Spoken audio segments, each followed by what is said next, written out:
Hey folks, what's going on? I have a treat for you today. I'm going to go sit down and chat for about 30 minutes with a gentleman who started an eBay store in February of this year. Yeah, 9 months ago. And he's already sold over 12,000 items. He's killing it in his store. He's figured out how to work the system, some of which we've helped influence with him because I used to work with this gentleman and I know his story. His story's great. He is a super hard worker and he's going to teach you a lot about what he's done in his store to just make things work. The processes, the schemes, the things that you can do behind the scenes to work with customers better and to make eBay do what it's supposed to do, and that's work for you. You pay a good percentage, let eBay do a lot of work for you, and he does. So enjoy the conversation with James. If you're a new reseller, a seasoned reseller, I think you're going to walk away with some tips that'll help you with your own reselling journey. Enjoy. Hey, what's up, guys? I am so excited to introduce one of my good friends, not just in the hobby, but out of the hobby as well, James Mize. James, how you doing, man? Good, Ty. How are you, buddy? I'm doing good. I'm excited to talk about eBay today. We got a lot to Yeah, cover. me too. There's a lot to go over for sure. Yeah. Well, so for folks that don't know, you might have seen James pop in and out of some Chasing Cardboard episodes, and we've talked about him on videos. James has been selling sports cards for, 5+ years in his own world, and then worked with me in the Chasing Cardboard world for about a year and a half, 2 years. How long was Yeah, it, James? year Is and a that half right? year. I think it's going on. Yeah, somewhere in there. A lot of my personal eBay success and the momentum that we both experienced is because of your hard work. So it's Thank awesome you. to see you moved 6 months ago to Vegas to run the awesome card shop. Marcel, also Chasing Cardboard. You're running his eBay store. I am. I am. I'm doing the best I can. It's awesome. No pun intended. We're gonna hear that a lot, I'm sure. In the middle of all that, though, you started your own card shop on eBay, Camper Cards, which we'll talk a little bit more here in a minute, and you just crushed it, like from 0 to 100 miles an hour in like 2 weeks. Felt So like it. we're Yeah. gonna break that down for people. Yeah. It was quite the go from February to May when I moved here. Yeah. Some of your stats are just mind blowing. And for anybody that's thinking about getting into sports card reselling or just reselling in general on eBay, you cracked the code. And we're going to share the secrets to your success. So tell me, I guess, in your own couple sentences, how would you define your selling style? Well, patience, of course, that's a big one. Resiliency, being resilient, not letting the handful of things that are a bummer here and there get you down, and a lot of hard work. A lot of hard work. You can't just plug and play and cram a few cards down a scanner and expect them to sell. The process is never ending, I should say. Yeah. Yeah. Well, let me give some context for people that might be curious about why it takes patience, because you started your camper card store in February of this year, Correct. which is what, 8 months ago. That's generous, probably 7 months ago. Sure. Here's your storefront, Camper Cards. Go visit it. Links in the show notes. 12,000 items sold. Correct. Unbelievable. I don't think people realize how hard it is to not just do that, but manage the back end of that. How'd you do that? A very, very helpful wife, to be very honest. She was a champ in the shipping department, and just putting your head down and grinding, man. Just knowing that was my only source of income at the time. And living in North Idaho in the middle of coming out of winter, it's a big. It's yeah. This was your sole income. Your wife is still in school, was in hardcore in the middle of school, nursing school. So you had to just buckle down and go for it. That's right. To get to 12,000 is, you don't flip a switch and get to 12,000 items sold. We'll break down your formula here in a minute. But what would you say your superpower was or is as a reseller? Not to be redundant, but I mean, just keeping that patience, man. Patience. Yeah, you're going to run into some bumps and you just have to look past it and keep going. The system's there. Know you worked hard on it. You've done your due diligence and just grind. It's not a 9 to 5, scenario either. Most people think, oh, I can, go play golf and I can do this and that. And now that I work from home, not the case. You really have to put systems in place and be consistent. Yeah, I mean, what would you say was the biggest kind of eye opening, the biggest moment where you're like, oh my gosh, this is taking up a lot more than I expected. What were those moments like? You know, it's tricky because, when I worked for you, we were busy almost constantly. And so I knew it was coming, but it just came so fast. And I'm like, oh my gosh, I only have a couple hundred envelopes. I'm selling 100 cards a day. What on earth do I do? Where do I source all these supplies? And, it kind of hit me all at once. Not that I didn't know it was coming or wasn't hoping it was coming, but if it's done right, it'll get you quick. Yeah, well, and you knew from just selling on our own store when you built up the breaker culture and the chasing cardboard store, and we were pumping out hundreds and hundreds of cards into the store every single day, taking those collections and processing, and you were managing that. You got familiar with Card Dealer Pro, and you got Absolutely. familiar with an inventory system. What did you know you were going to do when you started Camper Cards? What was your thought process? How were you planning your first 60 days? Well, I knew that I was going on a little golf trip, so I knew that I had to get ahead of the game, and I created this kind of self-imposed system where I would list cards 100 at a time via Card Dealer Pro for 2 to 3 weeks out. So I knew when I got back from my trip and I was really going to hit it hard, and everything was going to go live per se, I would be ahead of the game. So I knew that I want to say I had 2,500 cards already listed when I left to go on vacation. So I knew that the minute I got back, they were going to be live. All my auctions, I had set up 500 auctions items that I knew would hit when I got back. So I knew the revenue would start to come in immediately as soon as I got back. That being said, I didn't realize, hey, you list 500 auction cards and a 2,000 buy it now is, oh, well, by the way, you got to ship these because people are actually buying them. And it was a whirlwind when I got back from my trip to know, oh my goodness, all these auctions closed and almost every single card of the 500 sold. And it's crazy. It was crazy. That's I remember those exact moments because you were texting me and you're showing me the metrics of your store, and it's like, my gosh, look at this day, look at the next day, look at the next day. It just kept going So higher and higher and higher. I pulled up, this is February 1st to March 1st, but truth be told, I didn't get back from my trip till February 12th, I want to say, or 10th. But this is Look at that. So that's total listing views. That's incredible. So you were, I sold mean, where are we at? 986 15,000 views. cards in the first 2 weeks. Look at See that that. was. So the 0% promoted listings. That's crazy in terms of sales. So scroll back down a little bit. Yeah. So for folks to focus on you sold from this is a store that had zero. It had nothing. You created it from scratch. We didn't promote it anywhere.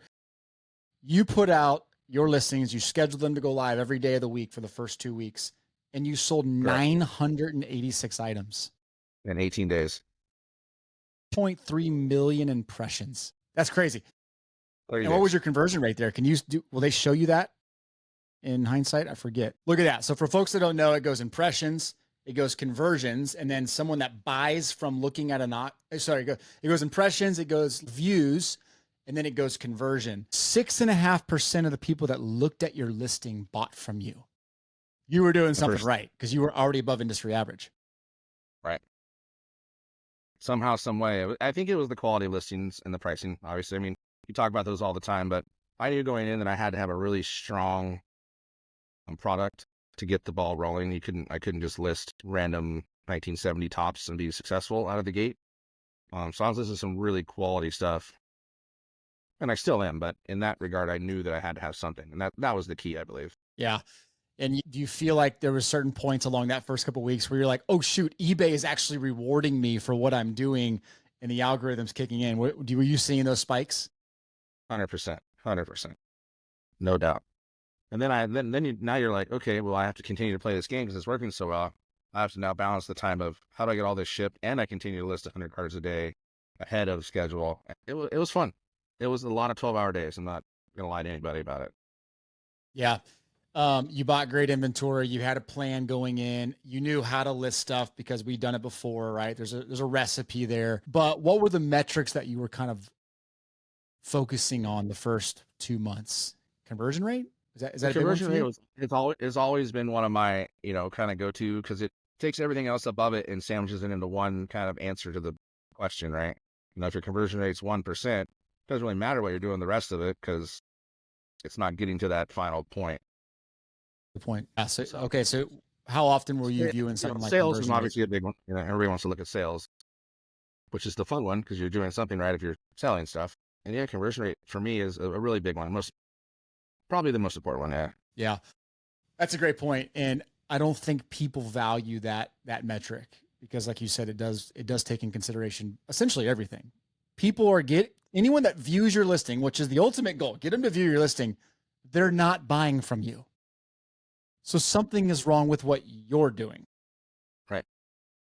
Exactly. So fix it. If they're walking into your store and turn on walking out, all the work you've done is pointless. You didn't gain anything. Yeah. Industry average is somewhere around 4 or 5%. You were at 6.5, almost 7% that was the first month. What are you at right now? How have you optimized? I'm guessing you've probably gotten better at that. I'm a little under 9. I got all the way to 14.5 at the peak, and I was consistent between 12 and 14 for a long time in that short time. Right. For months. But now, I mean, I'd like to get it back to 10 and hold it steady there. But with focusing on the shop so much every week, my personal store is kind of leveled out, if you will. Yeah. That's amazing, man. The fact that you're almost at 9% right now, it just shows that you're doing something right. So what are some of the things that you feel like you do really well with your listings that make people want to keep buying from you? That's a good question. I don't think I have this, a hidden formula. I mean, I think knowing a few little things here and there when you're doing the listing title, the first 55 characters are the ones that matter. The other 25 are irrelevant in the search. Keeping that name and the very important stuff in the listing instead of wasting your time saying cool card or fun or wow and stuff like that. They're never going to come up in the search. Using eBay to your advantage. I mean, there's so many tricks and tools that are out there that they'll do the work for you if you set it up properly. So are you using promotions and sales specials? I feel like that's probably leads to a lot of your conversion rate too. Yeah, well, going back to day one, I had that thing cranked up as high as I could get it. So, I mean, my margins were probably not the greatest the first 30 days, but I was getting eyes on the prize and dragging people to the store, which was my goal in the first. I mean, I didn't think I was going to be profitable for 90 days. And to be honest with you, I thought I was just going to have to grind and grind and grind. But that being said, moving to today, now every 2 weeks I have a new promotion, or 2 or 3 weeks, give or take, coming out, a new coupon being issued to everybody, followed up by a newsletter that hits all my followers and all my buyers consistently. Okay. I know you, so I can ask a loaded question here, but what tips would you say give people for creating specials and promotions in their eBay store? Maybe with something they don't know, what you learned. I think for me, and I think you don't want to have them I mean, I say every 2 weeks, but mix it up, don't do 10% off, then 20%, then maybe 30 for a period of time.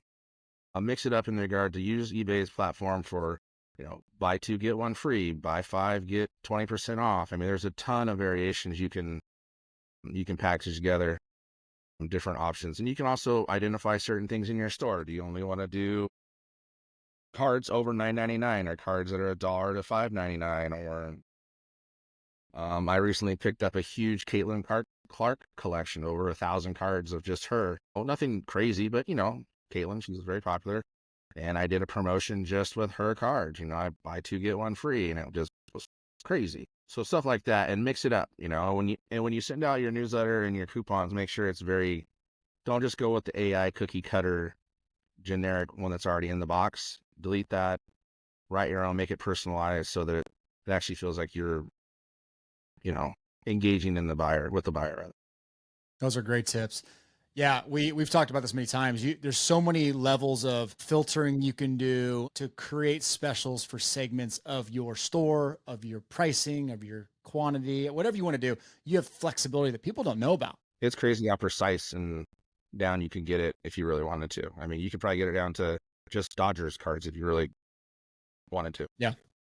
You say Dodgers. Marcel has ruined your mind. So sad I said that. Oh, supposed to say Royals. Swiss fan. Gosh, no kidding. It's a good segue into Marcel. You're running the Awesome Card Shop, and I'll tell you what, I'll flip over here to the Awesome Card Shop and show that on the eBay side. That's obviously, it's larger in the sense that you're getting different inventory. You're running you're running the inventory for a card shop, a very large one in the West Coast. What have you learned from running the eBay side with the Awesome Card Shop that you've applied recently? I think a lot of the efficiency strategies, I can get cards listed in a very quick manner. Our store hasn't quite grown as quickly as I wanted it to because we're getting ready to go into a newer, larger facility. I'm kind of on the behind the scenes. So we'll have more room to bring on more people, someone that's going to do shipping and packing and sorting. So you'll see our store grow exponentially in the next 90 days. But going back to your question, just seeing the volume of cards that come in through the store and what we could do if we had room right now with purchasing collections and certain things.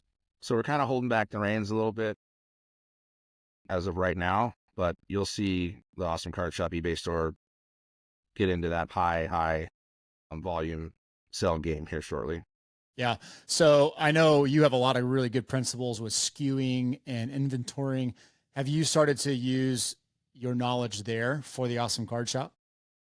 But yeah, it took a little bit in the beginning because obviously when I walked in, they had their own, procedures and strategies and stuff. And I think as of for right now, for what we're doing, we've integrated them pretty well in a small space and trying to organize. And our biggest curveball, our biggest obstacle, I should say, is having cards listed in the show floor and listed in the eBay store and making sure they don't get double sold. How do you manage for that then? What's the solution there? So the solution is it's a pretty simple matrix. The card's priced with a yellow highlighter, so we know that it's double listed, which means for sale in the store and for sale on eBay. So when one of our employees or one of the employees sells it, they just snap a picture to it and send it to a phone number, a generic group, and then one of the three of us that manage eBay takes it off the inventory. So it's kind of cumbersome, but we're hoping to move to where we separate store cards, eBay cards, eBay cards. But right now with the space we're in, we don't have much choice to hold cards back or vice versa.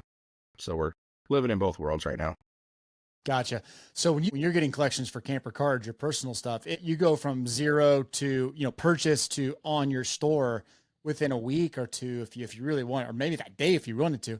What is it like in terms of turnaround time for a card shop? Is it a lot longer? Do things sit in inventory? It's not, unless it's a large collection, like a trunkload or a couple totes or, we just don't have the capacity right now to buy a storage unit or a chasing cardboard size collection, if you will. So we're buying, binders or, a 2-row box here. We're buying stuff constantly, but it's just not at a grandiose scale as of yet. But going back to your original question, if there's 2 or 3 of us that buy in the shop for whatever, and it typically gets priced out, organized, and listed by the next day. You guys are efficient.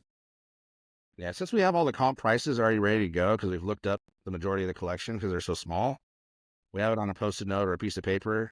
We put the cards in order from top to bottom. The comp prices are already on the list, so we know the pricing. All we have to do is scan them and get them in there. That's incredible. Yeah, I mean, you like you said, you get bigger collections. It's probably not going to be that quick, but you guys are starting to. You have a team. You guys have a process which you've helped influence. That's pretty impressive. Magic wand time. You go back to the beginning of your reselling journey, and you get to do a couple of things differently. What would they be, knowing what you know now? I chuckle because your mind's gonna get blown on this first one here. I know we beat this one into the ground for months on end, especially when we first started having all the returns and certain things that drove you to the moon and back.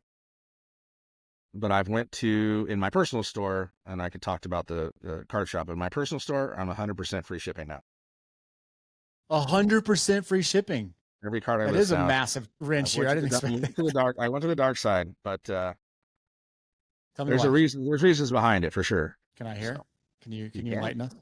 I will. So even though it's in the notes and on my store, and you can put it in the brightest letters you want for every sale you make, people are still going to ask you, do you combine shipping? Do you combine shipping? Do you combine shipping? And, you spent your day and your morning answering all these, yes, I do. Here are my rates. Yes, I do. Here are my rates. And you spell it all out for them. And then eBay, as good as it is, there's some bad in that part, in my opinion, is really poor with setting that stuff up. And even if you're offering, $1 flat rate, at 25 cents per card, up to 9 cards, shipped ESE. Then I was doing $5 flat rate for unlimited cards, shipped Ground Advantage. Well, then I have to go back and refund the buyer, $1.75 here, $1.25 here, $19 here, and just dealing with that. And then, especially if the buyer would send me 22 offers on some 1972 tops, when I accept them all, now, as you well know, you got to go back to every single card and give them a discount on that shipping. So the time I was spending fighting the battle, I feel like I'm gaining there. Or maybe if I lose a sale or two because the card doesn't seem very appealing because of the $2.99 price versus $1.99 price. And you and I have talked a little bit about our opinions on what free shipping puts you to the top of the list. And if that's super important or not, we could probably play tug of war with that forever. But yeah, free shipping. Crazy. If you haven't noticed, James is the king of puns and analogies, so you expect to hear more of those. I got that really is a great discussion, though, because for those that are debating on whether to go free shipping or charge for shipping, I've always been a huge advocate of like, don't cut corners when it comes to shipping. I say it all the time, but you have to decide, is your inventory the type that needs to be, you have to do whatever it takes to move it to the top. Free shipping does that for you. It moves it closer to the top. Yeah. And I've only been dabbling with this for 30 days, maybe 3 weeks. So it's fairly new to me, but I'm a big believer in it now. I mean, I've sold, if I can pull it up, but I've sold 190 cards in the last 48 hours. Just a machine. You and Mandy are just machines over there. That's incredible. So, okay. So free shipping, that's something you'd go back in time and do. Is there anything else that comes to mind that you would do differently or improve? I think the one thing that comes to mind is Car Dealer Pro. And then I love Car Dealer Pro, and it's it's game changer, right? I'd recommend for the novice or the first person coming in that wants to use Car Dealer Pro, buy the lowest level subscription. I think it's 500 or 1,000 per month, and then just buy what you need. As far as scans are concerned, because number one, they don't expire. You can have them for as long as you want. And then if you really feel like you are 100% going to use 1,000, 2,000 per month, and you really can, there's a little bit of value in doing that higher monthly subscription. But start at the bottom and work your way up and just buy scans. Buy 5,000, buy 2,000, whatever the programs allow you. They're pretty close to the same price, and they don't expire, like I said. Yeah, that's great. That's an insider tip there. And you said, just to clarify, it's not $500 to $1,000 per month. It's 500 to 1,000 scans per month. And I think it's like it's $9.99. I think it's $9.99, the lowest one. Yeah, whatever. Super crazy low. And then you can just buy little buckets of scans that you can use, which do not expire. That is an excellent tip for not blowing money because, like you said, it's really hard to hit those levels. Every penny counts when you're first starting too. I mean, if you buy that high end subscription of 2,000 a month and you only use 1,400, the other 600 are in the wind. They're gone. Yeah, good advice, man. Very good advice. We talk a lot about these tips and stuff, but I think they all go back to either saving money or saving time. And time is a big deal to you and me. Like we're always like texting and like, here's a strategy to improve your efficiencies. How important is efficiency when it comes to like remaining in the game at this? It's imperative. I mean, if you're not efficient and you don't have strategies in place, you're either going to struggle or you're going to be out of it in no time. If you don't have certain protocols or strategies, even, you hear it all the time. I work from home, it's no big deal. I just do what I want. No way. Not in this game. What are some efficiencies that you feel like really set you apart? What are things that you do really well? I think, again, going back to that consistency thing, every morning, cup of coffee, check. I'm going to check my messages, respond to those messages, whether they're good or bad or make me grumpy or whatever. Send offers. I think send offers is huge. I think keeping that communication with your counter offers, whatever, doing that on a daily basis. And then I print labels in the manifest every morning.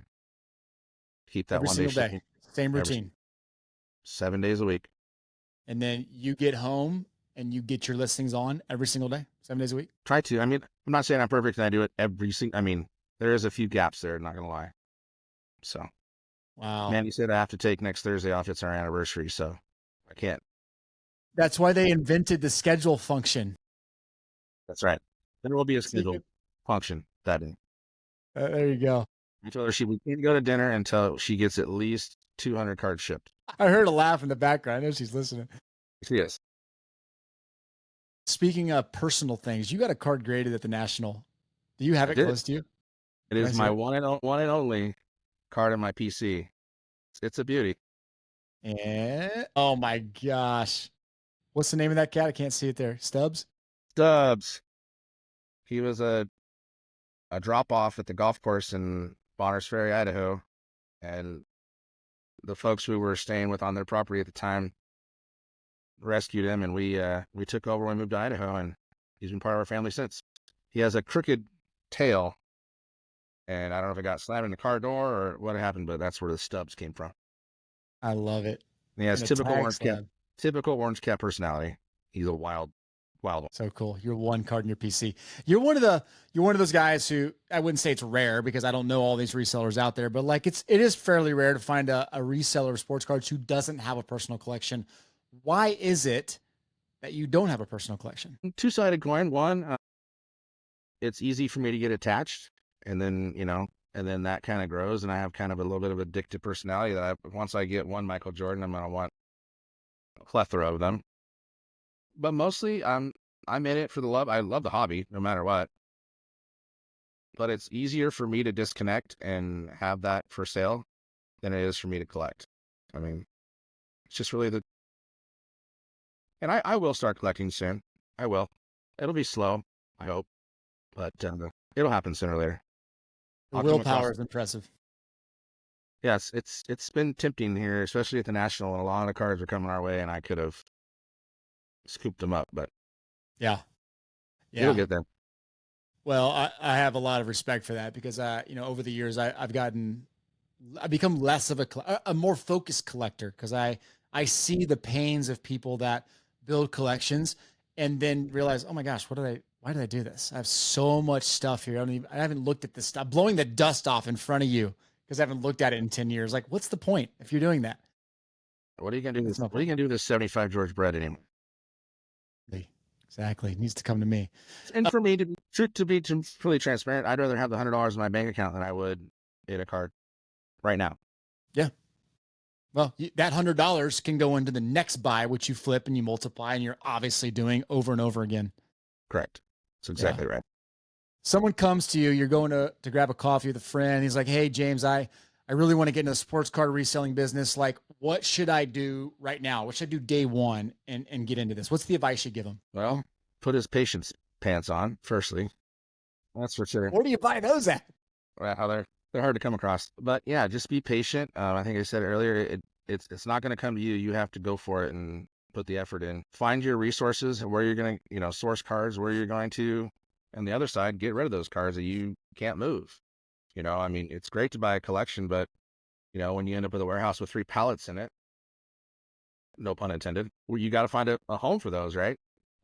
It's a big circle, the whole card circle, right? Set those, resources in place. Where am I going to get supplies? What equipment am I going to use? Where am I going to get it?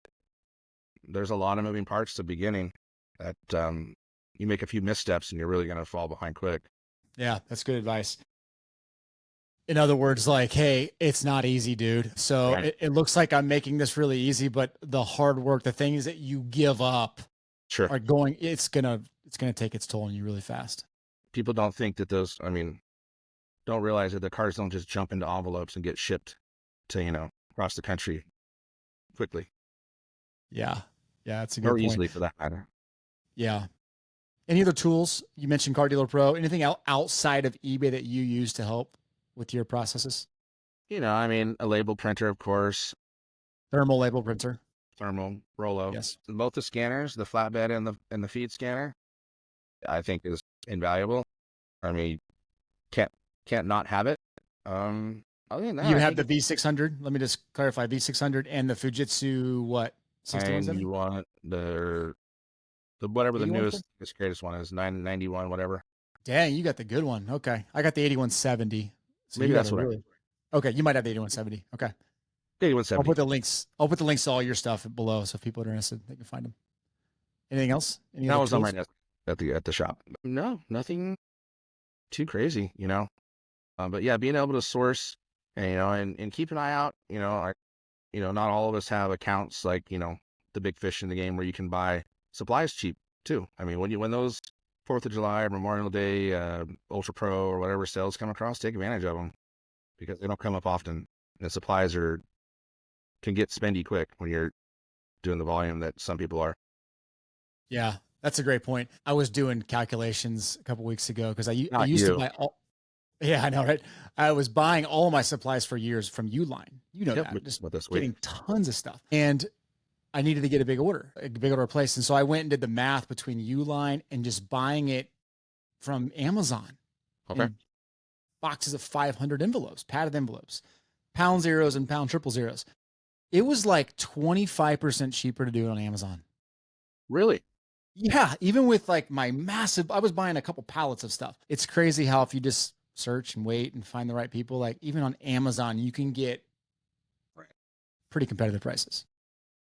Going back to that too, I think this is one you and I always used to chat about too, is every quarter, every 3 months as a eBay store holder, you get a $50 credit you can use in their shipping supplies. Great point. A lot of Most people people have no overlook. idea that exists. I didn't know it existed until you told me. Right. Marcel didn't know it existed until I got here as well. So let's just, I don't know if I can show that. Where do you go to do that? Do you know? Is it easy to show? Yep. Go to account settings, store on the bottom left, next one after that. And then I'll say coupon. Okay.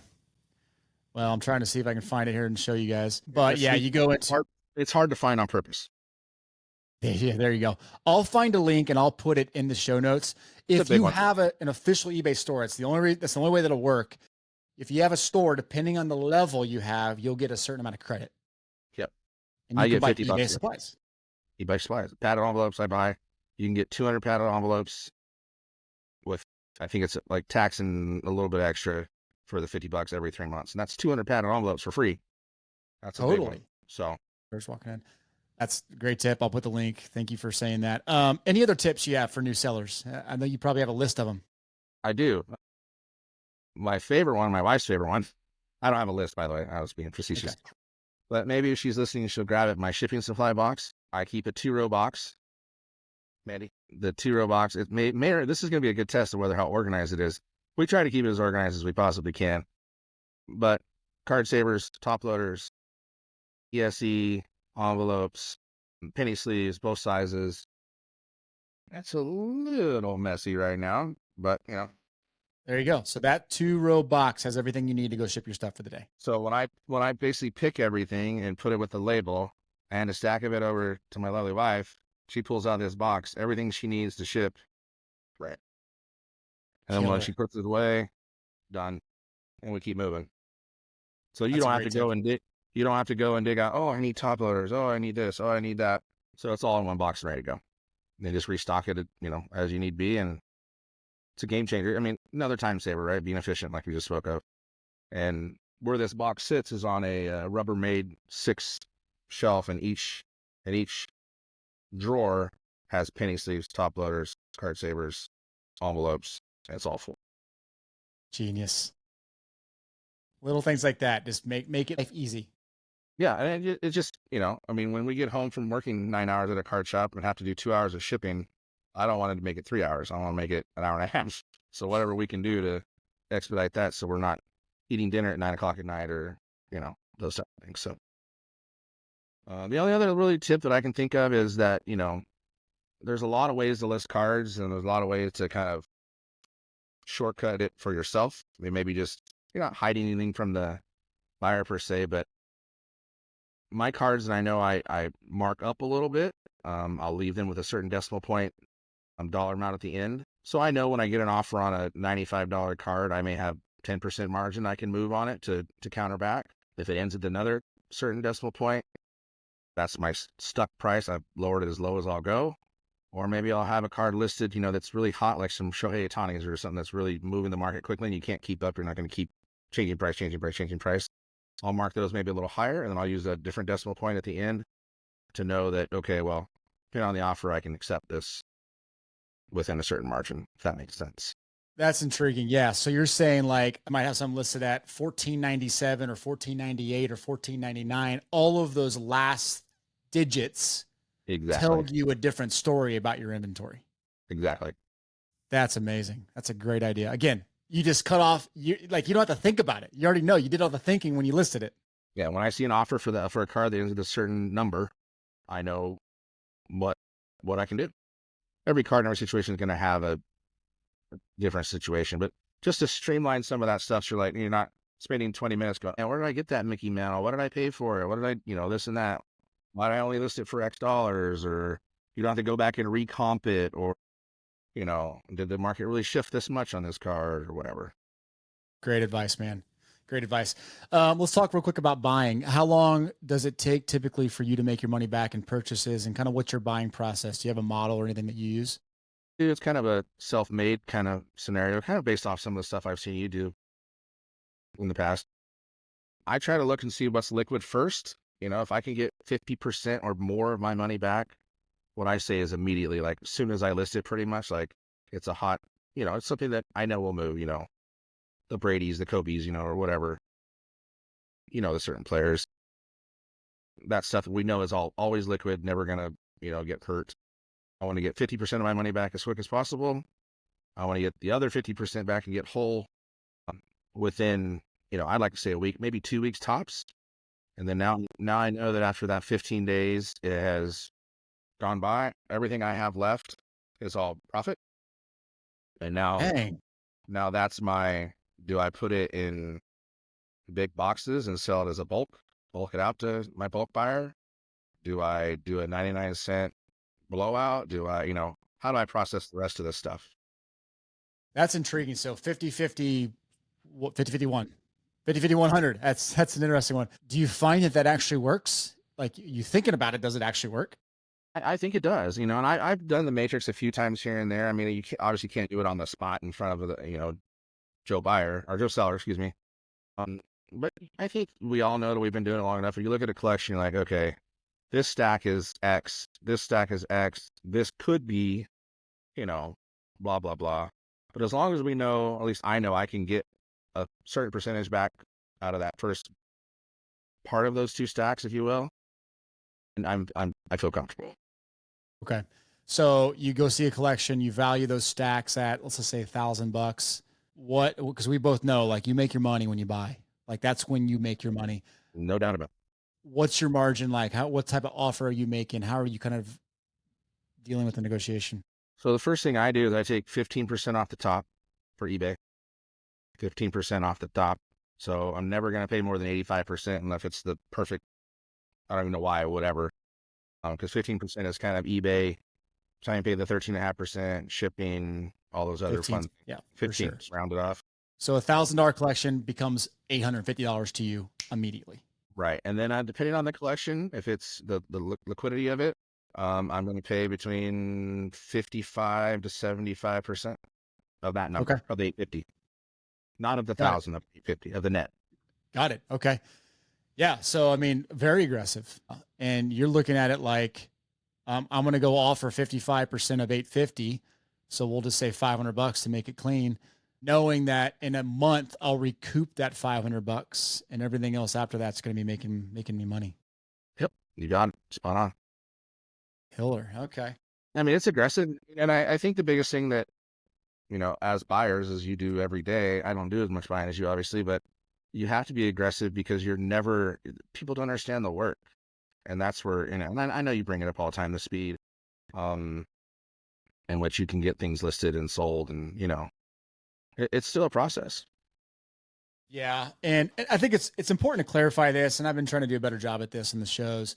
We're not talking about buying 5 cards in these deals. Like, you can't expect to pay 55% on a 5 card or a 2 card or a 10 card deal. You get your best deals when you buy lots of quantity, because, like you said, like, people don't want to do the work, or they're too scared to even try it. And that's where you make your money. Yep. Joe Seller, who has these cards in a tote that's been sitting in his garage for 50 years, may have some great stuff. I mean, pay him as adequately as you can, but he's not going to go open an eBay store, start off, buy all the supplies to ship everything. There's no way. Yeah. That's great advice, man. That's super helpful. I always love hearing how other people buy, because I get to do it on camera all the time, but it's not very far off from how we all do it, right? It's just At that point, it's conversation and just feeling it out. I loved one of your recent episodes where you were talking to the, in negotiations, and you were discussing with him how long it would take him and his team to list it. And I got a good giggle out of some of that. It was good. It was good stuff though. Good content. I appreciate that. Yeah. I don't sugarcoat it anymore. It's like, I look at it and you do the same thing. You know exactly how much time it's going to take you. And I hate the comments in the bottom that will be like, hey, what are you talking about? Why should the seller pay for your time? It's like, well, because they're going to have to pay for their time, and they're not going to pay for their time when they sell to you all at once. So you have to think about that. I hate when people don't value their time. 100%. My time is not free. Okay, you got me on a rant now. I'm going to stop. All right, last thing for you, man. Marcel's an amazing guy. We both love Marcel. He's on the show. Yeah. I've known him forever. Salt of the earth guy. Go check out the Awesome Card Shop and go visit James too after you check out Camper Cards. But tell me real quickly, how has working with the Awesome Card Shop, seeing the card shop world, influenced your perspective on the hobby and also reselling sports cards? Yeah, it's been a big learning curve for me. I was dealing with, singles, lots, and like stuff we just discussed. The wax game is wild with the new releases and stuff I can't even put into words how much inventory and product we have coming in daily that's new and fresh, and trying to learn, the front of the house, if you will, answering the customers' questions and who's in this product and what's the chase? Is someone showing this one? Is this a licensed product? Is this, why is it $850 for 3 cards? There's a lot in the wax game that I was whole in the world for me. It's amazing to see what people have in collections they're wanting to sell come in every day. We get collections, I wouldn't say every day, but we get some pretty cool stuff that comes in often. I had a guy walk in a couple days ago with 2 Cy Young T206s. Can I get these graded? Yes, you can. As well, you should. But just, stuff like that. Yeah, just being, in the front of the lines versus kind of more behind the scenes has been a kind of eye opener. I don't know if that answered your question, but. Yeah. Does it make you more bullish on the sports card market, seeing what you see now, knowing kind of the worlds of sports cards reselling? I don't know if it's just because I'm in Vegas now and it's kind of the, sports cards versus gambling thing, but we sell wax boxes all day long, every day. People are just coming in and ripping. The hobby's not dead, man. It's hot. We're selling stuff left and right. And then in turn, people are coming back and selling us what they don't want from those same boxes. So, I don't, maybe it's just isolated here, but I doubt it. Wow. The circle of life, like you said, the circle of cards. Yeah. I'd like to put a tracker on a card, and see where it, how it goes around the world and its life. Yes. I have a video that I put together that I don't know if it'll be out by the time this releases, but I talk about 22 things that I've learned that I would do differently. Me too. And one of them is realizing that cards ultimately, there's so much out there. Cards ultimately stop in their circle of life and they end up in a closet. And it's a weird thing to think about, right? It's like their usage never stops. There's no tangible value to it. Eventually people stop caring about it and it goes somewhere. That's right. Weird market we live in, huh? But can you imagine one of those 52 manuals or a card of that nature, or pick a older card of what it's gone? And has it gone one owner? Has it been traded and passed along over a poker game? And who knows?